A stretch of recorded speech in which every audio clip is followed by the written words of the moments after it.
Mesdames, Messieurs, c'est reparti pour quelques minutes, pour 1 heure et quelques minutes d'actualité, un zeste d'humour et de divertissement sur les antennes de For You Media Africa. C'est votre programme qui démarre. On remue l'actu de ce jour. Le sujet du jour nous conduit en République démocratique du Congo, lutte contre le M23. La jeunesse répond à l'appel du président Félix-Antoine Tshisekedi. On en parlera durant cette émission avec notre consultant permanent, Monsieur Numbisi Wafo. On aura également l'info du jour, on aura le buzz du jour, on va parler du sport, on va parler des Lions indomptables, de la liste définitive des 26 joueurs qui iront défendre les couleurs du Cameroun du côté du Qatar pour la Coupe du Monde 2022. Ils sont avec moi sur ce plateau. Hier, j'ai commencé par la dame, aujourd'hui, je commence par le monsieur. Bonjour, comment habitez? Bonjour Imamoto, bonjour à tout le Cameroun, bonjour à toute l'Afrique, bonjour à ceux qui nous regardent du côté de Malantuenne. Bonjour à vous, ma coéquipière, voilà, puisque la liste est sortie, donc c'est ma coéquipière Kouitou.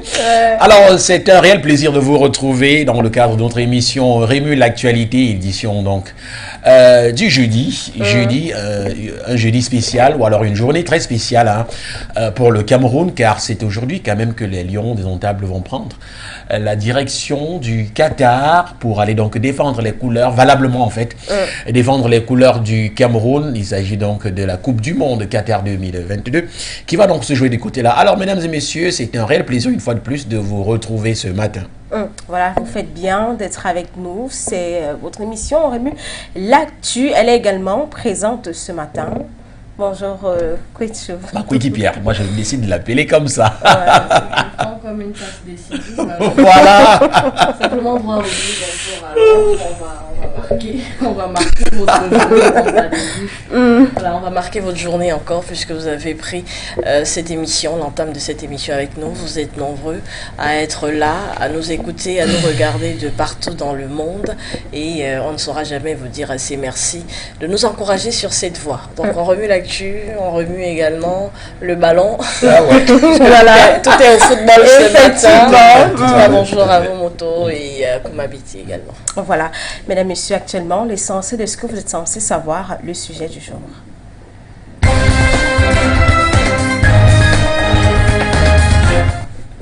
Le sujet du jour, je vous l'ai dit, nous conduit en République démocratique du Congo, lutte contre le M23. La jeunesse répond à l'appel du président de la République démocratique du Congo, Félix-Antoine Tshisekedi. Eh bien, des milliers de jeunes ont rejoint les rangs de l'armée de la République démocratique du Congo après l'avancée des rebelles du M23, mouvement du 23 mars, sur la ligne de front dans l'est du pays où le gouvernement accuse le Rwanda de soutenir les rebelles du M23 dans la ville de Goma, chef-lieu de la province du Nord Kivu, et à 110 km de la position des rebelles. Plus de 2000 jeunes ont répondu à l'appel du chef de l'État pour servir sous le drapeau, a déclaré à l'agence Anadou la général-major Sine Ekende, porte-parole de l'armée dans le grand nord de la province du Nord Kivu. Beni Butembo, Lubero, Kanyabayonga et Kanya, 2100 jeunes se sont enrôlés à Walikale. Nous avons 65 à Massissi et 352. Ils ont répondu à l'appel du chef d'État dans ces 48 heures, a pour sa part précisé le colonel Faustin Dakala, directeur chargé de recrutement au sein de l'armée de la province. Ces jeunes rejoignent des milliers d'autres qui avaient été recrutés en juin et en juillet dernier à travers le pays. Ces recrues ont été filmés il y a quelques jours en train d'entonner des chants hostiles aux autorités rwandaises. La République démocratique du Congo accuse le Rwanda de soutenir les rebelles du M23 qui se sont emparés de plusieurs localités au nord de la ville de Goma depuis 5 mois.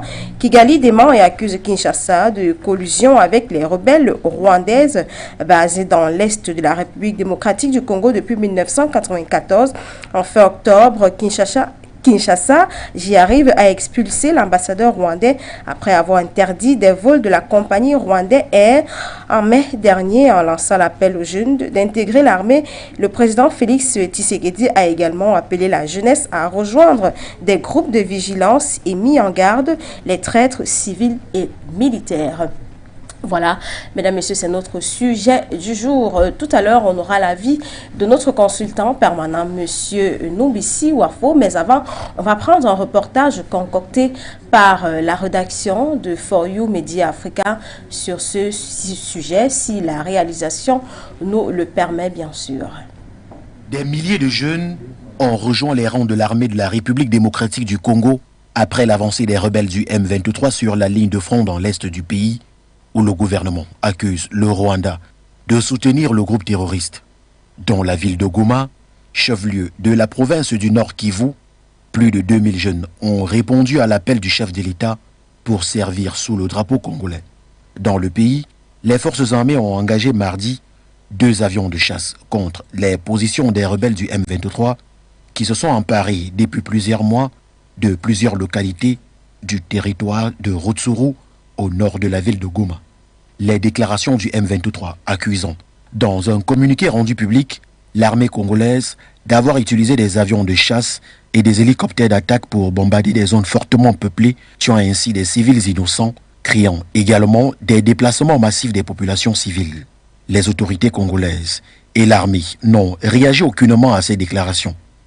Pour rappel, en fin du mois d'octobre, Kinshasa a expulsé l'ambassadeur rwandais après avoir interdit des vols de la compagnie rwandaise en mai dernier.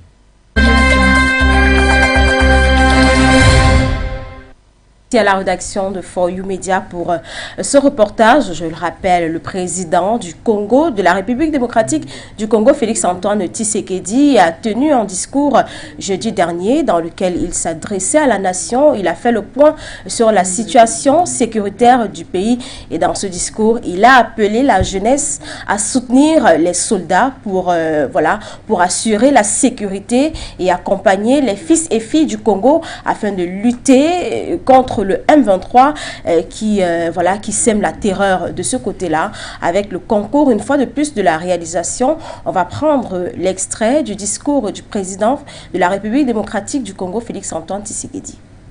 Chers compatriotes, comme vous pouvez le constater, malgré notre investissement et les efforts fournis dans cette optique, la paix et la sécurité ne sont pas au rendez-vous.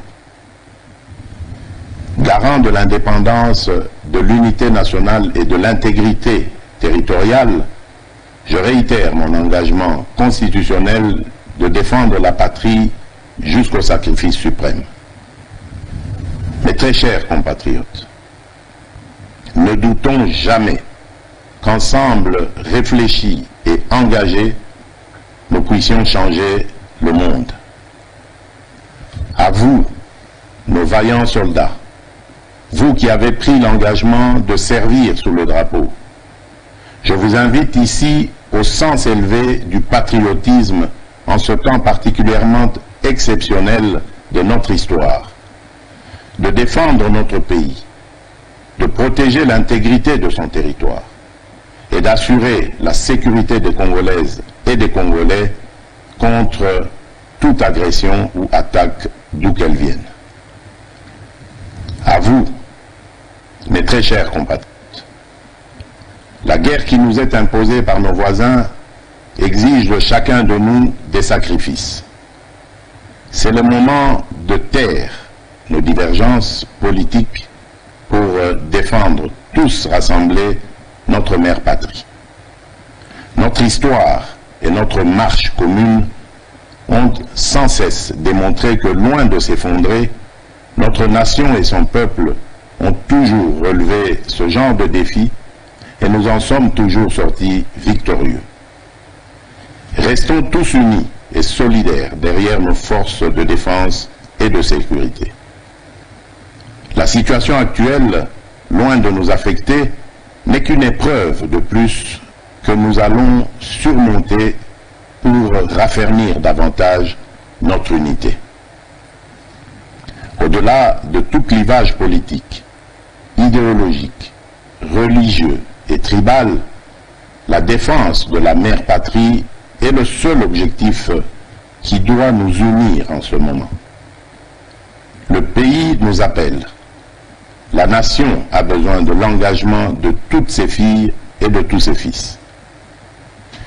Je vous appelle à ne pas céder aux propos xénophobes et autres discours de haine ou de stigmatisation des communautés rwandophones, dont l'asservisseur se sert pour faire du chantage et de la manipulation. Tout acte allant dans ce sens sera sévèrement puni. En réponse à la forte demande de la jeunesse, j'invite celle-ci à s'organiser en groupe de vigilance en vue d'appuyer et d'accompagner et de soutenir nos forces armées, nos forces de défense dans l'accomplissement de leur noble mission. C'est ici l'occasion de mettre en garde tous les traîtres civils ou militaires et autres brebis galeuses qui servent les intérêts de l'ennemi. Ils seront exposés à la rigueur de la loi en ayant le juste châtiment que mérite ce genre de comportement. En outre, tout en renouvelant mon appel lancé à nos jeunes qui en ont la vocation de s'enrôler massivement dans nos forces armées. Je réitère l'instruction faite au chef d'état-major général d'accélérer à cet effet la mise en place de centres de recrutement à travers les 26 provinces que compte notre pays. Chers compatriotes, nous devons ensemble avoir conscience que nul autre que nous-mêmes ne viendra sauver notre nation et que cela exige de chacun de nous une mobilisation tous azimuts. Que Dieu bénisse la République démocratique du Congo. Je vous remercie.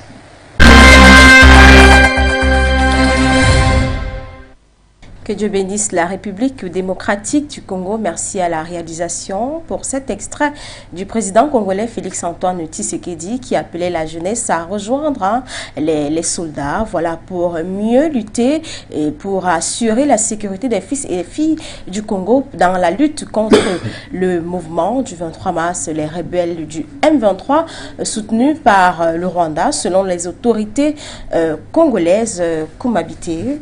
Impressions après la jeunesse qui répond à l'appel du président qui on a vu des jeunes là en train de se couper des cheveux afin de rejoindre les soldats pour les accompagner dans la lutte contre ces rebelles du M23.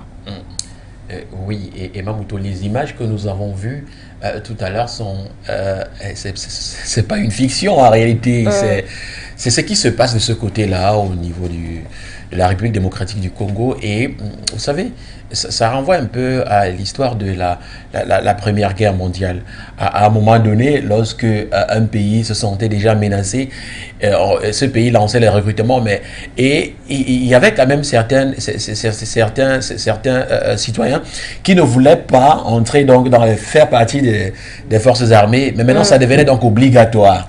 Donc à un moment donné, de ce côté de la République démocratique du Congo, étant donné que c'est un pays démocratique, voilà pourquoi on a donc insinué qu'il y ait ce qu'on appelle les recrutements, c'est-à-dire volontaires, pour ces jeunes-là qui vont combattre les M23, accompagner les soldats. Non, ça c'est même un recrutement militaire. C'est même un recrutement militaire, hormis peut-être les groupes de sécurité qui vont fermer, ils vont organiser entre eux, mais à un moment donné, il y a ce qu'on appelle le recrutement militaire. C'est ce qui se passe là actuellement. Donc, l'appel du président aujourd'hui, c'est-à-dire le message que nous avons suivi aujourd'hui, comme j'ai dit tantôt, c'est un appel à l'unisson, si je peux le dire ainsi. C'est à un moment donné, c'est l'intégrité du pays qui est presque touchée déjà. Parce que lorsque vous voyez des civils qui vont venir prêter main forte à l'armée, ça veut simplement dire, à un moment donné, peut-être, ça c'est mon point de vue, peut-être à un moment donné que l'armée est plus ou moins faible ou alors n'est pas tellement forte pour faire face à ces terroristes. Ça c'est une probabilité. Peut-être aussi, à un moment donné, l'armée congolaise est en sous-effectif, c'est aussi une possibilité.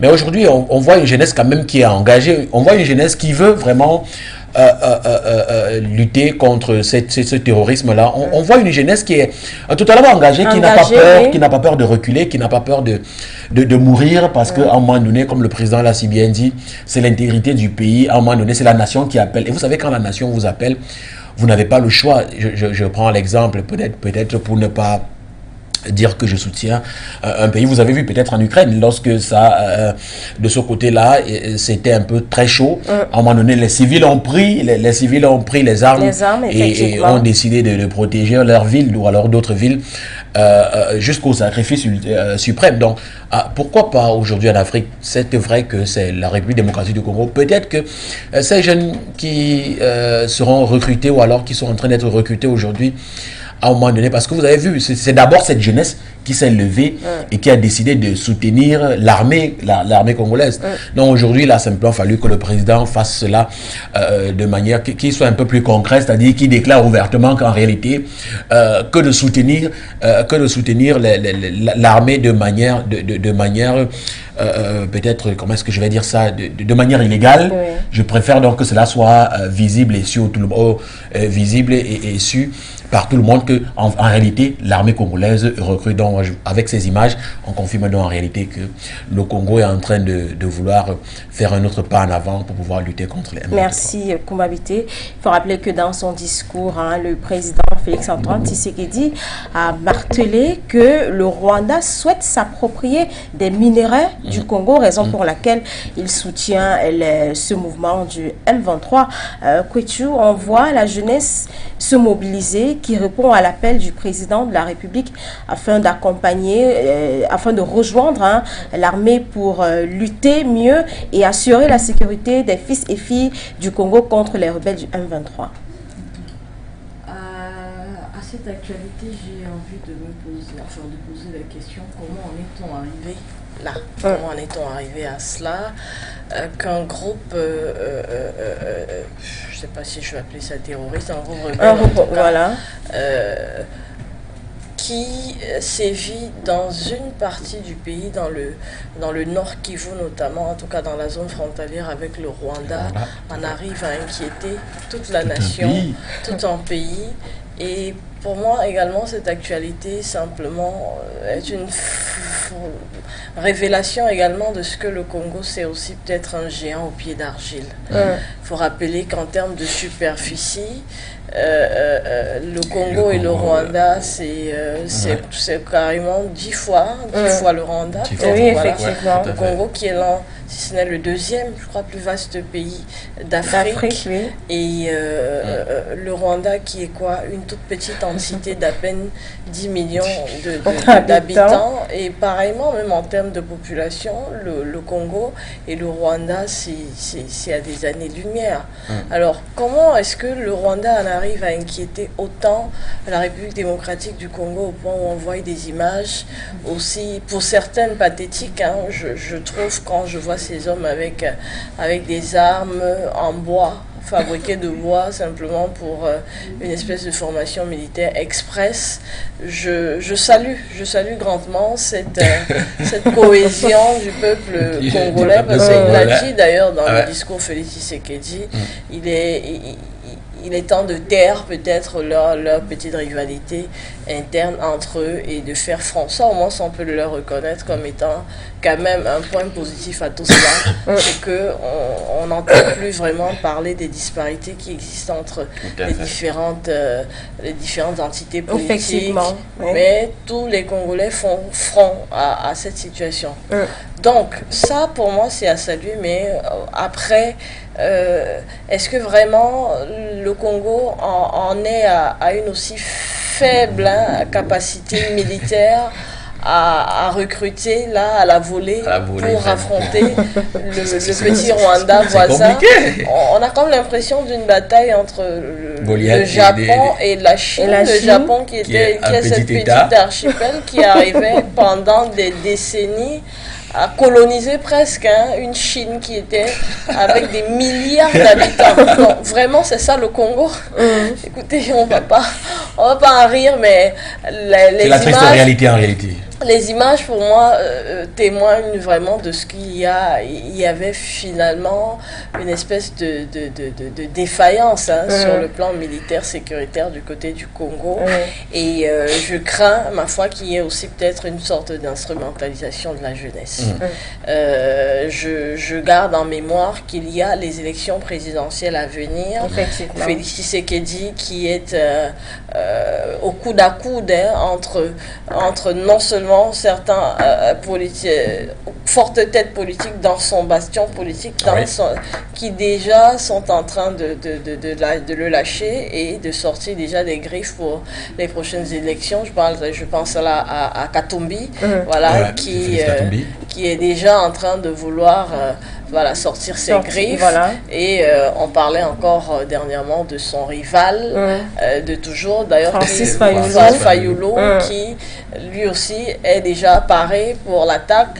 Donc aujourd'hui on voit des Congolais qui sont tous d'accord.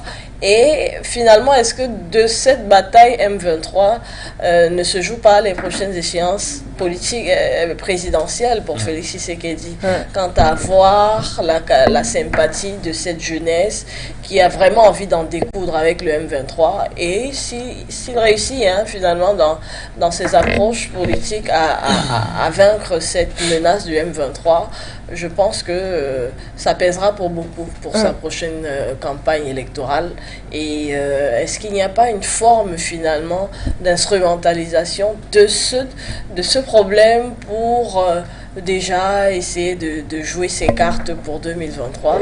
That's the question. Vraiment, c'est une question que moi je me pose, parce que je reste convaincue que une approche politique, diplomatique, et même si elle se voulait militaire, ne devait pas forcément impliquer autant de civils et de jeunes, et même de jeunes femmes dans ce problème. Donc voilà. Merci Kwechu. Tout à l'heure, on aura l'avis de notre consultant permanent. Mais vous également, téléspectateurs et internautes, vous pouvez également participer à cette émission en laissant vos différents messages sur notre page Facebook For You Media Africa. Et à la fin de l'émission, on aura le plaisir de lire tous vos messages apparus durant toute l'émission. À présent, on va s'intéresser à l'info du jour, et c'est avec vous, Koumabité. Oui, merci Emamoto. L'info du jour de ce matin nous conduit directement au Nigeria, où on parle donc du candidat Atiku Abubakar, qui promet donc d'aider plusieurs Nigérians dans le secteur agricole. Et il s'agit bien évidemment donc du candidat de l'opposition nigériane, Atiku Abubakar, voilà, j'y arrive, qui a donc tenu un rassemblement à Maïdougouri dans le nord-est du pays. Voilà donc la ville de l'état de Borno est donc le théâtre d'une longue insurrection islamique qui a donc poussé des millions de personnes à se déplacer, parmi lesquels les agriculteurs qui ont donc été contraints d'abandonner leur culture. Lors de son discours, le candidat du Parti démocratique populaire, abrégé donc le PDP, à la présidentielle de février 2023, qui est donc à quelques mois. Il sera en février 2023. A donc juré donc d'aider les agriculteurs dans ce secteur-là, dans leur secteur d'activité. Il le précise donc: si le PDP est donc élu, nous rétablirons la paix dans l'état de Borno, pas seulement dans l'état de Borno, mais dans tout le pays. Nous réactiverons l'autorité de développement du bassin du Tchad pour que nos agriculteurs puissent retourner à la ferme, pour que nous puissions donc produire de la nourriture pour notre propre peuple, et pour que nous puissions donc réduire le chômage. Nous vous le promettons. Donc voilà les déclarations donc d'Atiku Abubakar, candidat donc à la présidentielle de 2023, un autre candidat qui sera donc face au président nigérien donc actuel, Muhammadu Buhari, qui est donc le président du Nigeria. On espère bien que, puisqu'on parle donc de politique, on sait très bien que la politique c'est un couloir qui est très difficile. Vous savez, quand on est dans la politique, on promet des choses et qu'à un moment donné on ne réalise pas, ou alors on n'arrive pas à réaliser. On espère simplement que... Pour attirer les voix. Voilà, on espère simplement que les propos de M. Abubakar Atiku donc seront non respectés? Vous pensez, vous y croyez, vous, Kwichu? Ah, monsieur qui décide d'aider dans le secteur agricole et qui décide de bannir la guerre de ce côté-là. Vous savez que de ce côté-là, c'est la limite entre le Cameroun et le Nigeria de ce côté-là. Qu'est-ce que vous pensez? C'est une zone qui est en proie au djihadisme, bien sûr. Au djihadisme, au terrorisme, et ça va grandissant et ça dure déjà dans le temps. Je ne pense pas qu'il sera simplement question d'un claquement de doigts. Voilà, et tout sera résolu. Ça entre simplement dans des promesses de campagne qui sont faites, question comme ça de grappiller le maximum de voix possibles. Voilà, il faut le dire que la course à la présidentielle au Nigeria, elle bat son plein déjà depuis quelques mois, puisque l'on connaît déjà les candidats des deux principaux partis politiques et même leurs colistiers. Bien sûr. Il faut dire aussi que Muhammadu Buhari est déjà écarté à la liste, puisque lui a déjà passé le flambeau dans son parti politique, à qui sera le prochain candidat pour qui il est favorable, parce qu'il faut le dire, il y a des primaires, c'est vraiment comme un peu comme aux États-Unis du côté du Nigeria. Il y a des primaires également qui se font donc déjà dans le parti, et le parti a donc décidé d'envoyer les représentants. Voilà, leurs représentants. Une campagne politique qui est également émaillée de quelques problématiques, j'ai envie de dire, du fait que c'est un peu sorti des sentiers battus, parce que dans un pays qui est un peu divisé en deux, la grande partie nord musulmane assez conservatrice, d'où était issu d'ailleurs Muhammadu Buhari, et la partie, j'ai envie de dire, sud, qui réunit un peu les chrétiens, Yoruba, Igbo, voilà, les Igbo notamment. Sauf que cette année, on a des 4 candidats, principaux candidats, on en a 3 qui sont musulmans et un peu conservateurs. Donc ça avait déjà fait polémique, mais ça a été remis donc sur les rails, finalement, cette polémique. Et aujourd'hui, donc chacun des candidats entend jouer sa partition et avoir le discours qui semble le plus aguicheur vis-à-vis de l'électorat. Voilà, on espère que ce candidat, après, s'il est élu, il va tenir à sa promesse. On espère simplement, vous savez, la politique, comme j'ai pour habitude de dire, la politique, elle est très difficile à comprendre. Voilà. Et on sait très bien que les candidats, puisque à quelques jours des élections, il faut toujours battre campagne. De toutes les façons, ça fait partie de la campagne. Merci. Donc, Emma Moto, c'était l'information du jour de ce matin. On se retrouve donc demain pour la livraison de la semaine. Merci, Koumabité. Je crois qu'on a notre consultant permanent, M. Noubissi. Est-ce qu'il est en ligne? Voilà, on n'a pas encore Monsieur Noubissi en ligne. Vous, Koumabité, est-ce que vous croyez que si ces jeunes réussissent à rentrer, voilà, dans cette armée-là, ils pourront essayer de mettre ces rebelles-là à l'écart de la République démocratique du Congo? Ils réussiront? Pour moi, en fait, si vous demandez mon avis, je dirais pour un début, non du tout. Pourquoi? Parce que, vous savez, l'armée n'est pas... C'est pas n'importe qui entre dans l'armée et décide de combattre. Il faut beaucoup de stratégie à ce niveau. Premièrement, ils font des formations. Des formations accélérées, chose qui n'est pas, qui n'est pas encouragée. Parce que, vous savez, quand on vous recrute dans l'armée, c'est très compliqué. Vous avez des mois à passer parce qu'il faut mémoriser, il faut comprendre et connaître les stratégies de guerre.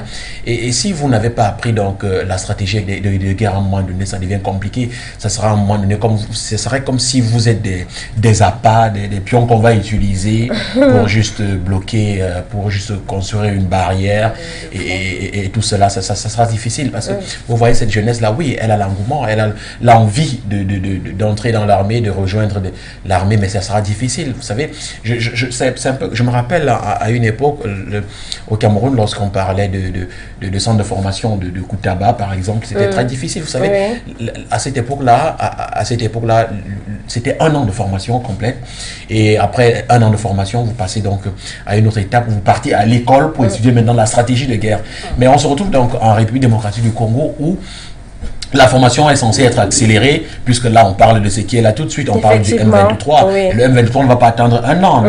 Donc, du coup, ça sera plus accéléré, plus rapide que ça. Et à un moment donné, les recrues n'auront pas la capacité de mémoriser ou alors de connaître même toutes les stratégies de guerre. Ça sera très compliqué. Kwichu, vous y croyez? que cette jeunesse-là, est-ce qu'elle... Elle est volontaire. Elle est volontaire, elle est engagée, elle est patriotique. Mais elle doit également peut-être faire face à la réalité qui essaie de savoir qu'elle n'est pas assez formée. Même si de par le passé, il est déjà arrivé que voilà, des individus assez mal formés, je prends l'exemple des tirailleurs africains lors de la Deuxième Guerre mondiale, même si effectivement, j'ai presque envie de dire, il y avait l'intention première de les utiliser comme des espèces d'appâts, mais ils ont fini par tenir front. Parce que... à la guerre, finalement, je crois que c'est au plus courageux, c'est au plus volontaire. À côté des stratégies de guerre, il y a aussi ce facteur-là qui joue pour beaucoup. Mais on est quand même, en 2022, on n'est plus dans les années 1945 où on va juste comme ça essayer d'aller vers des colonies appelées quelques entre nègres, malheureusement, pour tenir front. Aujourd'hui, avant que de s'engager quand même dans une guerre, on essaye d'armer, d'outiller au moins Saint-Antinais des individus qui vont aller au front, mais regardez ce qu'on voit quand même en image. Moi, franchement, je suis pas... je vous ai posé la question hier. Voilà, pour m'inviter dans cette situation. Des armes en bois, franchement. On a fait un croquis, on a dessiné une arme avec et on a mis du fil. Quoi, tu es en train de nous dire ouvertement que s'il s'agissait du Cameroun, tu n'allais pas adhérer. De toutes les façons, elle a dit que sa guerre, elle aurait combattu, elle aura combattu. Voilà, soignerait les blessés. Voilà, on n'a pas encore M. Novici Wafo. On va s'intéresser donc au buzz avant de le prendre. Tout de suite, le buzz du jour.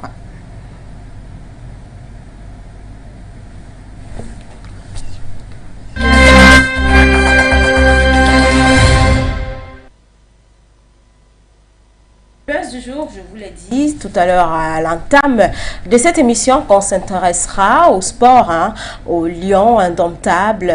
Avant d'entrer réellement dans le but du sujet, qui a regardé le match des joueurs locaux hier avec la Jamaïque? Bien sûr que j'ai regardé le match. Le match, je l'ai regardé, il était... Comment tu as trouvé la prestation de ces joueurs locaux? Ma foi, ils étaient tous engagés.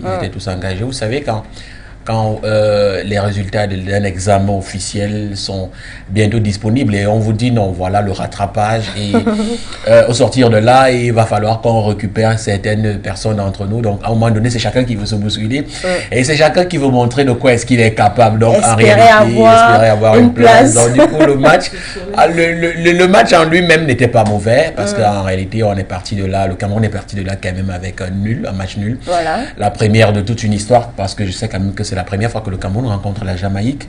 Donc c'est un match qui est entré dans l'histoire, Cameroun-Jamaïque, un but partout. Donc du coup, c'était là. Le match a été apprécié, ou alors appréciable par d'aucuns quand même, il faut le dire.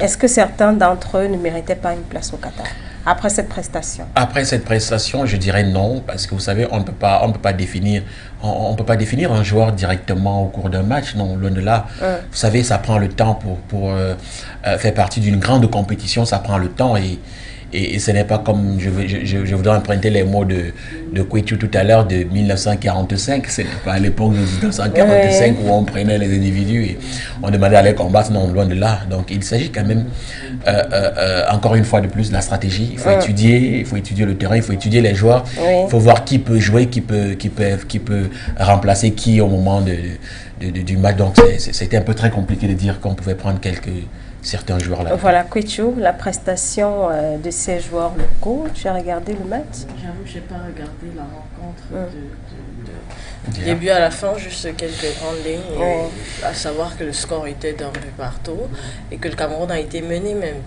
par cette équipe jamaïcaine qui est venue quand même avec sans baisser les yeux, quoi. Elle est venue avec tête haute. Et voilà, je pense que c'est typiquement camerounais que de se faire bousculer un peu avant que de réagir. Bon, maintenant, l'engouement, l'engagement des joueurs locaux, ça peut leur valoir, pourquoi pas, après la compétition d'autres sélections. Je crois que l'enjeu pour ces joueurs n'était pas forcément que d'être pris pour la Coupe du Monde, parce qu'ils savent pertinemment que c'était quasiment impossible. C'était déjà quasiment bouclé. À peut-être 1 ou 2 détails près, on aurait pu récupérer 1 ou 2 par là. Mais beaucoup étaient conscients de ce que il était question déjà de taper à l'œil du sélectionneur des Lions indomptables, Rigobert Sambaranak, et il espérait qu'après la compétition, parce que c'est dans 2 semaines, dans peine 11 jours, oui, effectivement. Mais après cela, il y a d'autres échéances, il y a les qualifications pour la Coupe d'Afrique, il y a la prochaine CAN. Bref, le football camerounais ne se résumera pas seulement à la Coupe du Monde, effectivement. Et forcément, on va puiser un peu dans ces joueurs-là pour composer l'équipe qui sera, pourquoi pas, peut-être vainqueur de la prochaine CAN. Voilà.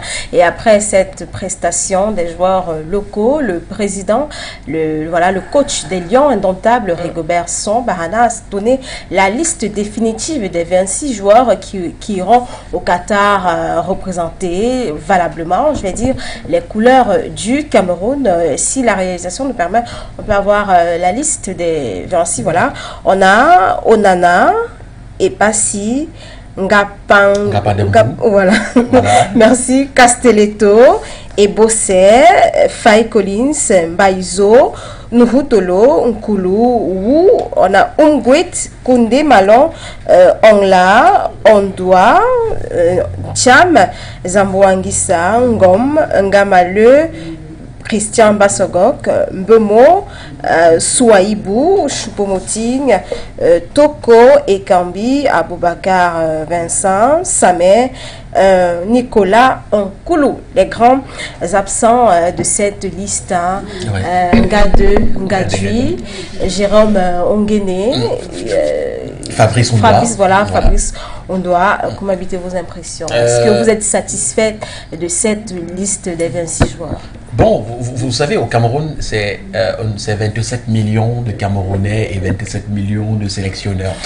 Mais ma foi, je pense qu'aujourd'hui, Fabrice Ondoa, franchement, pour moi, en fait, ça c'est mon point de vue, devait être de la partie. Vous savez, oui, on va dire que ce n'est pas la reconnaissance, mais quand même, on a vu depuis quelques mois déjà quand même la performance de Fabrice Ondoa.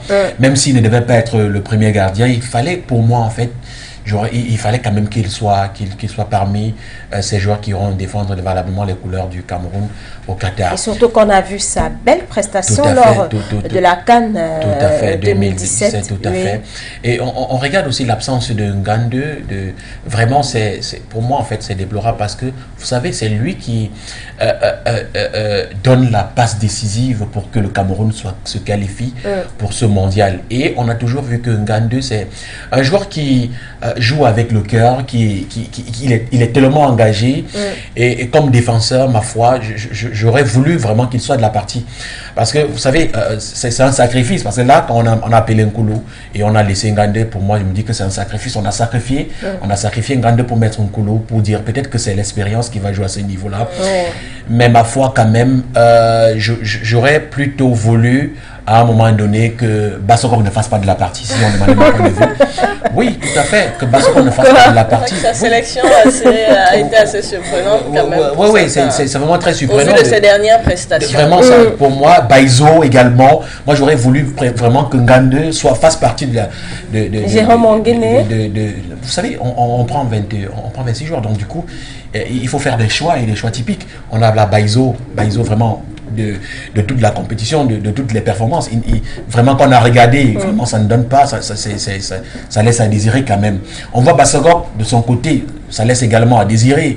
On voit Ngande quand même qui, à un moment donné, qui s'est sacrifié quand même.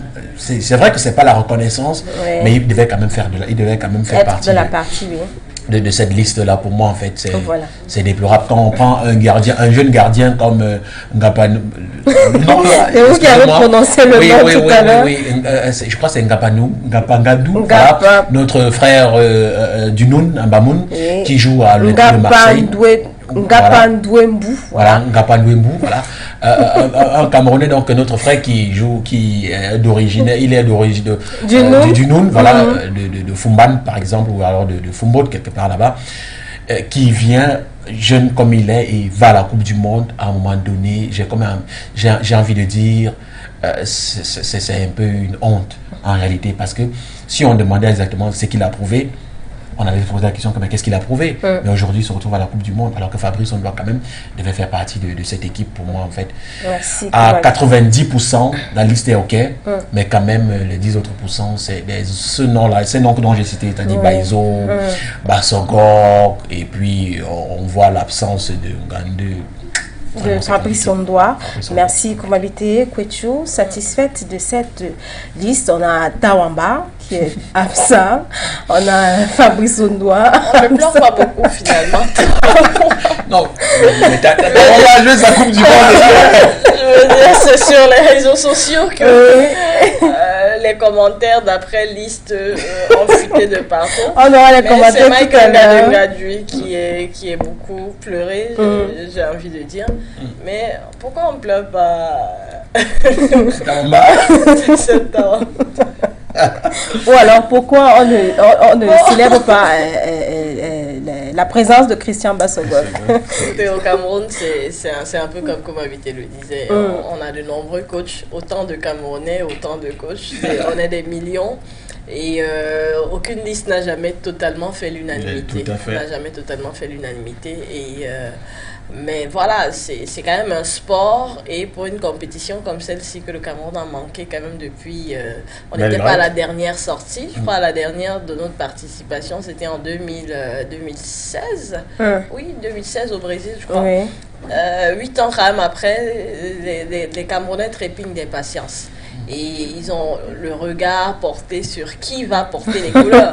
Quand on sait comment ça s'est passé en 2016 et vraiment la catastrophe, on a quand même envie d'avoir des joueurs qui vont porter haut les couleurs. Donc, Christian Bassogor, des surprises, hein, je vais m'attarder sur les surprises.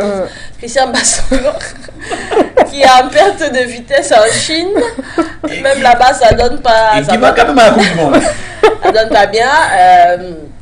Durant la dernière CAN, bon, on l'accueillait, hein, c'était quand même sur notre sol, une prestation quand même à demi-teinte, Mais est-ce que ce n'est pas un gras la part des Camerounais? On a bien vu ce que Christian Bassogor a fait pendant la Coupe d'Afrique 2017.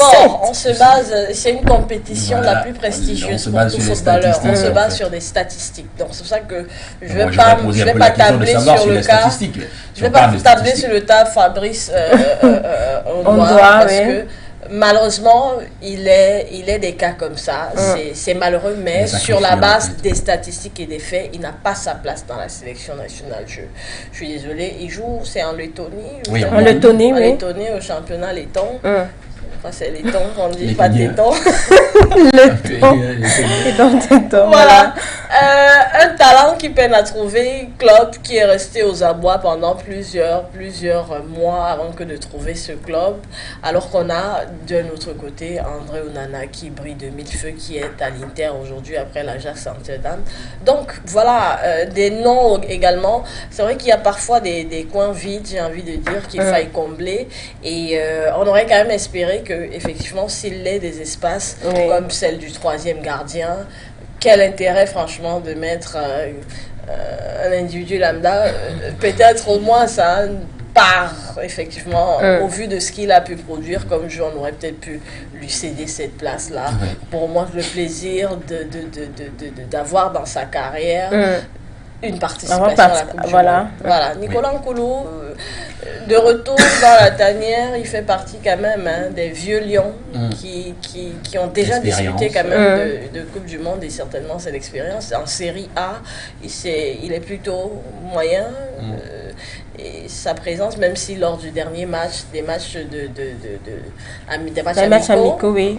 Il n'a pas montré vraiment belle allure. On se dit que c'était peut-être une réacclimatation avec l'équipe. Voilà. Bon, pour le reste, Tawamba n'est pas là. Voilà. Voilà, on va prendre quelques commentaires après que la liste a été dévoilée. Il n'y a pas eu mal de commentaires sur la toile. On a déjà, je ne comprends pas la présence d'un Nkoulou et qui n'a plus tous ses moyens physiques de Bassogok qui a attrapé par son âge biologique. Nous n'avons que 3 défenseurs centraux qui sont des potentiels remplaçants. On aurait dû tout au moins appeler Ngade pour compléter l'effectif des centraux et dégraisser le milieu où il y en a des joueurs comme Koundé Malon, qui malgré son engagement n'a plus rien dans les jambes. Ça, on l'a déjà nonchalant. Pour un milieu de terrain en attaque, Ganago apporterait plus de mobilité contrairement à Bassogok qui est hors série. Marou Souaïbou qui n'a aucune expérience. Je dois rappeler que le seul qui a vraiment le fighting spirit, c'est Ngade. Juste pour ça, il devrait être convoqué. On a un autre commentaire. 3 personnes m'énervent dans cette liste-là. Ngade, et la personne a des larmes, voilà. Ngade bat pour la qualification. Ngade se bat pour la qualification. Nkoulou, ça va jouer. Même le Brésil a étonné de la liste des joueurs camerounais. On a un autre commentaire. Wombo, Bassogok, parfait quoi au Qatar. Fabrice Ondoa, Oyongo Bitolo, en tout cas, on veut la victoire. Je pense qu'il est temps que Son nous présente son diplôme d'entraîneur. Ouais, Ngade, vivement qu'on l'appelle car la liste n'a pas encore été remise officiellement à la FIFA. Voilà, ce sont les commentaires des différents Camerounais après que la liste soit mise voilà, sur les réseaux sociaux. Ne pensez bien pas Camerounais. Si la liste n'est pas encore à la FIFA, on a des espoirs. On va venir, on essaye de voir si on peut retirer. Mais franchement, les parlant des joueurs locaux, ma foi, si c'est mon point de vue, c'est vrai qu'à un moment donné, c'est la publicité, la promotion du football camerounais, peut-être des championnats et les douanes sans publicité vraiment. Parce que vraiment, ces 2 joueurs locaux qu'on a pris, pour moi, je ne trouve pas qu'ils sont déjà... Souaïbou a été meilleur joueur lors des Ballons d'Or. Oui, on n'a pas dit non. On n'a pas dit non. Il a joué hier, vous avez vu le match. Si vous avez vu le match, vous comprendrez à ce niveau que ça sera un peu difficile pour lui parce que quand vous arrivez, vous partez du championnat camerounais et puis vous arrivez au niveau Coupe du Monde, vous n'allez pas me dire que un milieu de terrain comme celui-là peut peut-être essayer de contrer un milieu de terrain peut-être brésilien.